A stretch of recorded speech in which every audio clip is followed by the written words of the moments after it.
дар 3 соли охир донишгоҳи давлатии омӯзгории тоҷикистон ба номи Садриддин Айнӣ фаъолияти хориҷии худро бо марҳилаҳои сифата нав густариш дода, дар партави сиёсати хиратмандона ва созандаи президенти ҷумҳурии Тоҷикистон пешвои миллат муҳтарам Эмомалӣ Раҳмон ба як қатор дастовардҳои муҳими байналмилалӣ ноил гардид. ин раванд на танҳо нишондиҳандаи болоравии нуфузи донишгоҳ, балки бозгӯи ҷойгоҳи рӯзафзуни маорифи тоҷик дар фазои ҷаҳонии таҳсилоти олӣ мебошад.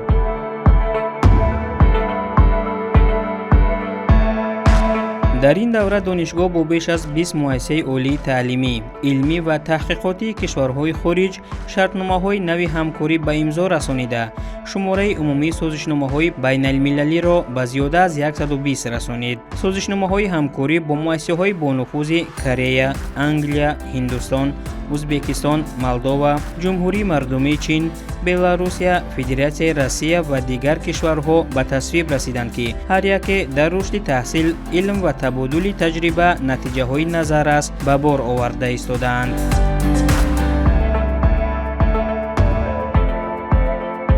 яке аз дастовардҳои таърихӣ ва бесобиқаи донишгоҳ ворид шудан ба 10 гунаи беҳтарин муассисаҳои таҳсилоти олӣ дар радабандии байналмилалии муассисаи шӯрои сифат ва арзёбии таҳсилоти олӣ дар соли 2025 мебошад. ин муассиса пас аз таҳлили фаъолияти 422 муассисаи олии 55 кишвари ҷаҳон радабандии худро интишор намуд. дар ин миён донишгоҳи давлатии омӯзгории Тоҷикистон ба номи Садриддин Айнӣ бо гирифтани 8136 хол миёни муассисаҳои таҳсилоти олии ҷаҳон ҷойи 8-умро ишғол намуда, дар ҷумҳурии Тоҷикистон мақоми аввалро соҳиб гардид. ин рӯйдод нахустин маротиба дар таърихи таҳсилоти олии кишвар ба қайд гирифта шуда, гувоҳи эътирофи ҷаҳонии иқтидори илмӣ ва таълимии донишгоҳ мебошад.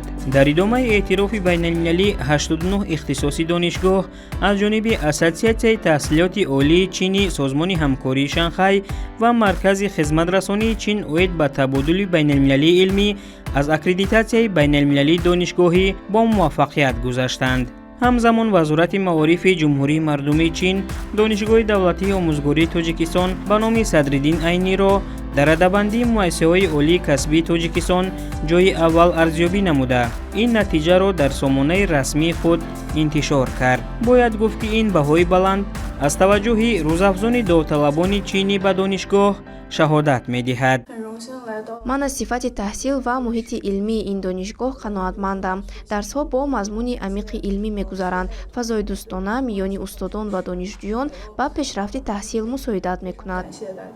соли 2023 донишгоҳ аз ҷониби London School of Digital Business ба гирифтани ҷоизаи беҳтарин донишгоҳи навовар ва пешрафта мушарраф гардид.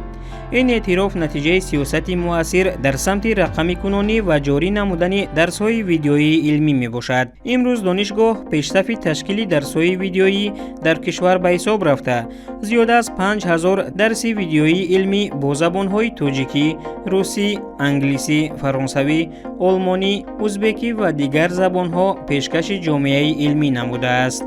ин таҷрибаи нодир аз ҷониби як қатор кишварҳои хориҷӣ аз ҷумла Узбекистон, Беларус, Ҳиндустон, Хитой ва Британияи Кабир баҳои баланд гирифтааст.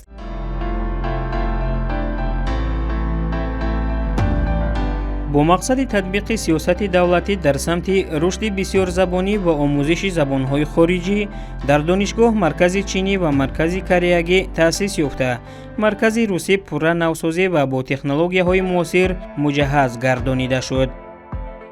зиндагӣ дар Тоҷикистон барои ман таҷрибаи ҷолиб аст. урфу одат ва таърихи халқи тоҷик хеле ҷолиб мебошад. донишгоҳи давлатии омӯзгории Тоҷикистон ба номи Садриддин Айнӣ имкониятҳои хуби илмӣ фароҳам меорад. шароити таҳсил барои донишҷӯёни хориҷӣ мувофиқ аст. бояд бигӯям, ки Тоҷикистон кишвари амну ором аст. табиат ва фарҳанги миллии он таассуроти хуб мебахшад. шумораи умумии донишҷӯёни хориҷии зинаи бакалавр дар шуъбаҳои рӯзона ва фосилавии донишгоҳи давлатии омӯзгории Тоҷикистон ба номи Садриддин Айнӣ зиёда аз 700 нафарро ташкил медиҳад. донишҷӯёни хориҷӣ шаҳрвандони кишварҳои Афғонистон, қазоқистон, узбекистон ва туркманистон мебошанд ва дар шӯъбаи фосилавӣ асосан шаҳрвандони ҷумҳурии узбекистон ҳамзамон намояндагони афғонистон, туркманистон, покистон ва федератсияи Россия таҳсил менамоянд. ассалому алайкум ва тоҷикистон омаде. дар доираи ҳамкориҳои байналмилалӣ давоми солҳои 2023-2025 наздики 200 нафар устодону донишҷӯён ба кишварҳои Британияи Кабир, Беларус, Ҷумҳурии Мардумии Чин, Узбекистон, Қазоқистон, Ҳиндустон, Корея, Россия, Франсия, Италия, Олмон ва дигар давлатҳо барои такмили ихтисос, иштирок дар чорабиниҳои илмӣ ва табодули академӣ сафарбар гардиданд. Ин сафарбаршавиҳо нуфузи байналмилалии донишгоҳро боз ҳам таҳким бахшиданд.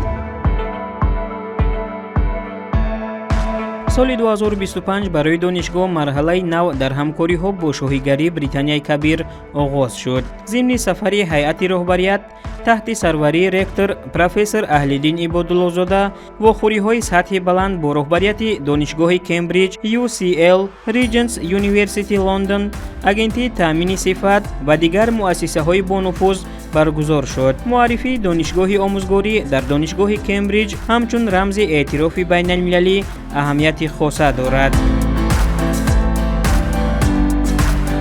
илова бар ин, донишгоҳ соли дуюм аст ки магистрантони ҷумҳурии мардумии Чинро қабул намуда, соли равон нахустин хатмкунандагони ин зина бо муваффақият таҳсилро ба анҷом расониданд. ниҳоят, иштироки донишгоҳ дар радабандии QS World University Ranking 2026 қадами ҷиддие ба сӯи таҳкими мавқеи ҷаҳонӣ маҳсуб меёбад.